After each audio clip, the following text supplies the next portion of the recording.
In a village bound by ancient traditions, one woman dares to challenge the rules. Can she break centuries-old beliefs and prove that true leadership has no gender? This is the inspiring story of Zuri's fight for justice and equality, and you won't believe the shocking twist that changes everything. In the heart of Africa, where the sun kissed the earth and the sounds of nature blended into a harmonious melody, there was a village called Kwasiwa. The village was surrounded by lush green forests and wide, open fields. It was a place where tradition and family ran deep, where the past met the present in a blend of respect for nature and the wisdom of the elders. At the center of Kwasiwa stood the home of Zuri, a young woman of 22. Her father, Bayo, had been the village elder and the head of the community for as long as Zuri could remember. He was a wise man, a man who could settle disputes with just a few words. He always spoke of unity and fairness, of the importance of everyone, no matter their gender, contributing to the betterment of the community. Zuri had always admired her father's wisdom and strength, and she knew that when the time came, she would carry on his legacy. But the time had come sooner than she had expected. Bayo had passed away unexpectedly in his sleep one evening. The entire village mourned his loss. His presence had been a guiding light for the people of Kwasiwa. Zuri felt the sting of loss more deeply than anyone else.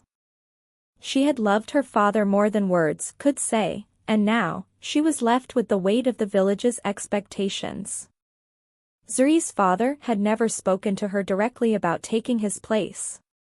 She had always assumed that one day, she would help him with the leadership duties, but she never imagined it would be so soon. The thought of leading the village without him was daunting.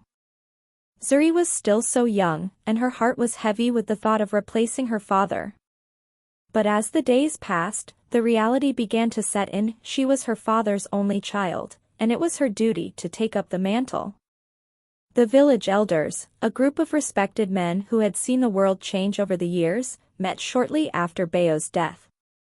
They gathered in the meeting house, a large round building at the center of the village. The walls of the meeting house were decorated with carvings that told the stories of the village's history, of the battles they had fought, the triumphs they had celebrated, and the wisdom passed down from generation to generation. It was in this room that the elders gathered to discuss the future of Kwasiwa. Zuri entered the room with a steady heart, hoping they would see her for the strong, capable woman she had become. She had watched her father lead with wisdom, and she was certain she could do the same. But as she entered the meeting house, the room fell silent. The men, who had always looked to her father for guidance, now looked at her as though she were an outsider. "Zuri," said the oldest of the elders, Osei, his voice gruff from years of age. "You are your father's daughter. We respect you, but we cannot allow you to take your father's place. It is not the way of our people. A woman cannot lead a village. It is the responsibility of a man." Zuri felt the weight of his words pressing on her chest. She opened her mouth to speak, but no words came out. The elders sat in their seats, their faces stoic, waiting for her response. She felt the sting of their rejection, but deep inside, she knew that she was ready. She had been raised to believe that true leadership had nothing to do with gender. Leadership was about wisdom, strength, and fairness. Her father had always said, "A good leader listens, learns, and leads by example." Zuri stood tall, her heart pounding in her chest. "I may be a woman," she began, her voice steady, "but I have learned from the best. My father was a leader who understood the needs of this village, and I have spent my life watching him and learning from him. I may not be a man, but I have the heart of a leader. I ask you to give me the chance to prove it." The elders exchanged looks, their eyes filled with uncertainty. Osei, the oldest of them all, looked at Zuri with a mixture of respect and doubt. "I understand your passion, Zuri," he said slowly. "But tradition is not easily changed. We must honor the ways of our ancestors. It is not just about leadership. It is about what is right for the people. Zuri's heart sank. It was clear that the elders were bound by tradition, even if they respected her as an individual. They could not see beyond the old ways, the belief that a woman could not lead a village. Zuri knew that she could be the leader her father had been, but how could she convince them? As the meeting ended, Zuri felt defeated, but not broken. She walked out of the meeting house and into the bright afternoon sun. The village seemed to stretch endlessly before her, a place she loved but now felt alienated from. She knew she had to do something. She couldn't let this village, this community, be led by someone who cared only for their own gain. She went to the village square, a place where the people gathered every day to trade goods and share news. Zuri knew the villagers well. She had spent countless hours with them, listening to their concerns, helping with their problems. She was part of this community, and she would not let it fall into the hands of someone who would destroy it. As she walked through the square, she saw familiar faces, her friends, the women who helped her father in the fields, the children who had grown up with her. They looked at her with sympathy, but also with doubt. They had heard what the elders had said, and they knew that things were not likely to change. Zuri approached her mother, who was sitting by the market stall, selling vegetables. Her mother looked up at her with a sad smile. "My daughter," she said, "I know how much you want this. But the elders are set in their ways. They will never allow a woman to lead." "I know, Mama," Zuri replied softly. "But I cannot let Tund take my father's place. He is not fit to lead this village. I must find a way to change their minds." Her mother sighed and reached for her hand. "Zuri, I have always believed in you. Your father would be proud of you, no matter what happens. But sometimes, change takes time. You cannot fight the elders alone." Zuri looked around at the villagers, at the women who had always supported her, and at the children who looked up to her. She knew that her fight was not just for herself, it was for them, too. She would not let the village fall into the hands of someone who cared nothing for its people. With a deep breath, Zuri made a decision. She would not give up. She would fight for what was right, no matter the cost. And she would do it with the wisdom and strength her father had taught her. The next few days were the hardest Zuri had ever faced. The decision to fight for the village's future weighed heavily on her heart, but she couldn't back down. Everywhere she went, she saw the villagers whispering among themselves, their eyes filled with uncertainty. They respected Zuri, but many feared the wrath of the elders. Tund's supporters, mostly the older men who believed in the strict traditions, were quick to spread the message that a woman leading the village was impossible. Zuri knew she had to act quickly. She couldn't just wait for the elders to change their minds, especially when tradition was so deeply ingrained in the community. But how could she change their minds? She needed a plan, one that would show not only the elders but the entire village that she was capable of leading. The answer, Zuri realized, lay in the very thing that had always kept the village together, unity. One morning, after a restless night filled with thoughts of her next steps, Zuri stood at the edge of her father's land, looking out over the fields. The land stretched as far as the eye could see, filled with crops that fed the entire village. This land was more than just property, it was a symbol of life itself, a gift from their ancestors. Her father had always treated it with reverence, understanding that it was not just his to own, but a responsibility to the people. Zuri's resolve grew stronger.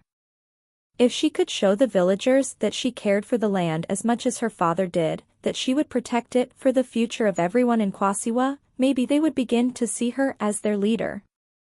As the sun rose higher in the sky, Zuri gathered a group of women from the village, those who had supported her father, who worked alongside him in the fields, and those who had always believed in her. They were the backbone of the village, the ones who kept everything running smoothly while the men were off hunting or trading. Zuri spoke to them with a steady voice. We must show the elders and the villagers that leadership is not about gender. It is about caring for our people, our land, and our future. If we stand together, they cannot ignore us. We will work as one, just as we always have, and prove that we are capable. The women nodded in agreement, their faces filled with determination. They had always worked alongside Zuri's father, and they knew that she had inherited his wisdom and strength. It was time for them to show their community that they would not allow tradition to hold them back. Zuri and the women began to work together, each of them taking on a different task to demonstrate their commitment to the village. They started by organizing a massive planting effort to restore the crops that had been damaged by a recent drought. It would be a labor of love, but it was the perfect opportunity to show the villagers that the land needed everyone's help, not just one man's leadership. Word spread quickly about the women's efforts. At first, the men scoffed. They believed the task was too big for a group of women to handle. But as the days passed and the crops began to take root, the men started to take notice. Zuri's leadership was undeniable, her knowledge of the land, her ability to organize the workers, and her compassion for the people shone through in every decision she made. Tund, however, remained unmoved. He continued to spread his own message, telling the villagers that a woman was unfit to lead and that the land was better off in the hands of someone who could protect it as a man would. But his words had less power now. The village was beginning to see that Zuri was not only capable, but she was the one who cared about their future, not his selfish desires. One afternoon, as Zuri walked through the village square, she saw a group of elders gathered near the meeting house. They were deep in conversation, their faces serious and somber. Zuri approached them, her heart racing. She knew this moment would come sooner or later. The elders would have to make a final decision about who would lead the village. Osei, the eldest of the council, looked up as she approached. His expression softened when he saw her. "Zuri," he said with a sigh, "we have been watching you closely. You have worked hard, and your actions have not gone unnoticed. But still, you are a woman. We are bound by the laws of our ancestors. How can we ignore what has been passed down for generations?" Zuri stood tall, meeting Osei's gaze without flinching. "I understand that you honor the ways of our ancestors, Osei. But the true spirit of our ancestors was not to hold us back, it was to guide us to a better future. A future where all people, regardless of gender, can contribute to the prosperity of our village." There was a pause as the elders exchanged uncertain looks. Zuri continued, her voice firm and unwavering. "You have seen what I can do. You know that I can lead this village with wisdom, compassion, and strength. What more do I need to prove?" The silence hung in the air like a heavy fog, but Zuri did not back down. She had given them her heart, her truth, and now, it was in their hands. After what felt like an eternity, Osei finally spoke. "We will discuss this matter further," he said. "You have made a strong case, Zuri, but the council must come to a decision that reflects the heart of our people." Zuri nodded, trying to hide the hope that was rising within her. She knew that the fight was far from over, but she had taken the first step. She had made her voice heard, and she had shown the village that she was willing to fight for their future. The next few days were filled with tension. Zuri continued to work tirelessly alongside the women of the village, caring for the crops and ensuring that everyone had enough food. As the days turned into weeks, the village began to change. The men, who had once mocked the women for their efforts, now began to see the power of unity. They saw how Zuri had brought the community together, how she had worked side by side with the people, without any need for recognition. Tund, though still vocal in his objections, began to lose support. He could no longer deny that Zuri's leadership was making a real difference. But even as Zuri's influence grew, she knew that her struggle was not yet over. The final decision from the council was still pending, and she had no idea what the elders would decide. All she could do was continue to fight for what was right and hope that the people of Kwasiwa, her people, would stand beside her when the time came. The sun had begun its descent, casting a golden glow over the village of Kwasiwa. Zuri stood outside her father's home, looking at the land that she had grown up on. The crops were flourishing, thanks to the hard work of the women in the village, and the community had come together in ways that she had never seen before. There was a sense of unity in the air, and the people were beginning to believe in her leadership. But as much as she felt that change was in the air, Zuri knew that the hardest battle was still ahead. The final decision from the council was near, and the elders were still torn between the old ways and the new. The pressure on Zuri was immense, but she knew she couldn't stop now, not when she was so close to the change the village needed. The evening before the council's final decision, Zuri sat with her mother by the fire, their faces illuminated by the warm, flickering flames. The silence between them was comfortable, but Zuri could feel the weight of the moment pressing down on her. "Do you think they'll listen?" Zuri asked quietly, her eyes fixed on the flames. "Do you think they'll allow me to lead?"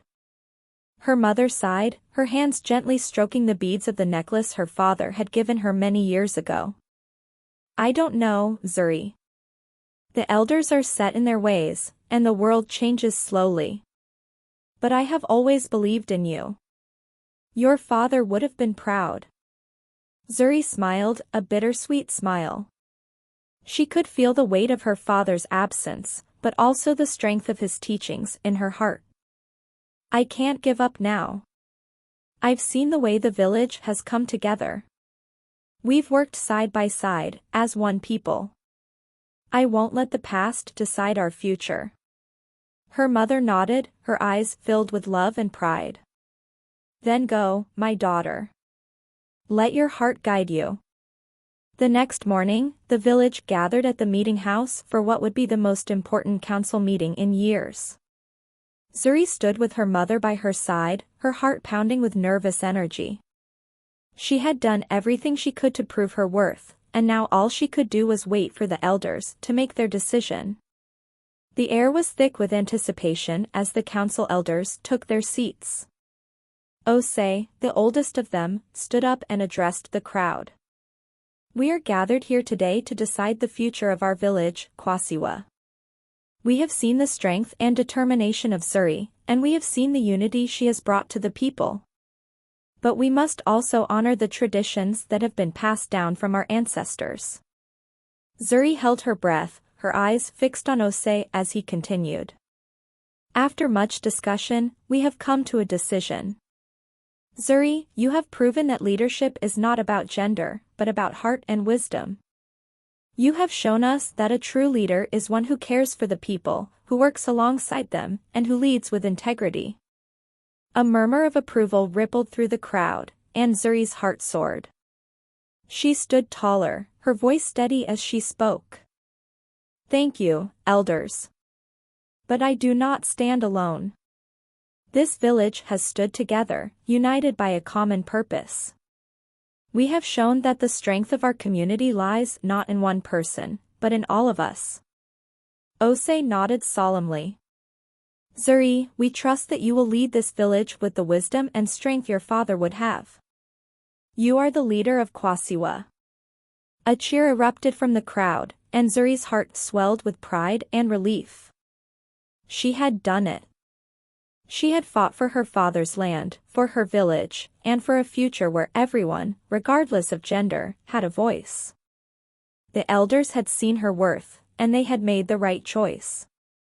In the days that followed, the village of Kwasiwa began to transform. Under Zuri's leadership, the village thrived. The crops flourished, and the people worked together, each person contributing to the greater good. Zuri made it her mission to continue her father's work of promoting unity and fairness. She held council meetings that welcomed the voices of all, not just the men, and she made sure that every person in the village had a say in their future. Tund, who had once opposed Zuri's leadership with all his might, gradually faded into the background. The villagers could no longer ignore the truth. They had seen the difference Zuri had made, and they had come to respect her in ways they never had before. As the months passed, Zuri's leadership became a beacon of hope for neighboring villages. Word spread of her success, and other women began to rise up, inspired by her courage and determination. Zuri's story was one of change, but also one of unity. She had not only fought for her right to lead but had also brought her people together, proving that leadership could come from anyone who was willing to work for the betterment of all. One afternoon, as Zuri stood by the fields once again, looking out at the thriving crops, she felt her father's presence with her. She could almost hear his voice, calm and reassuring, telling her that she had made the right choice. The village was stronger now, and she had done what her father had always believed in. She had brought people together, showing them that leadership was about caring for others, not about power. Zuri knew that the road ahead would not always be easy, but she was no longer afraid. She had proven that change was possible, and she had done it with the help of the people she loved. Together, they had rewritten the future of Kwasiwa. And as the sun set behind the hills, casting a golden light over the land, Zuri smiled. She had made history, not just for herself, but for the future of all the women, men, and children of Kwasiwa. Her father's legacy had lived on, not through his blood, but through the love, strength, and unity she had inspired in her village.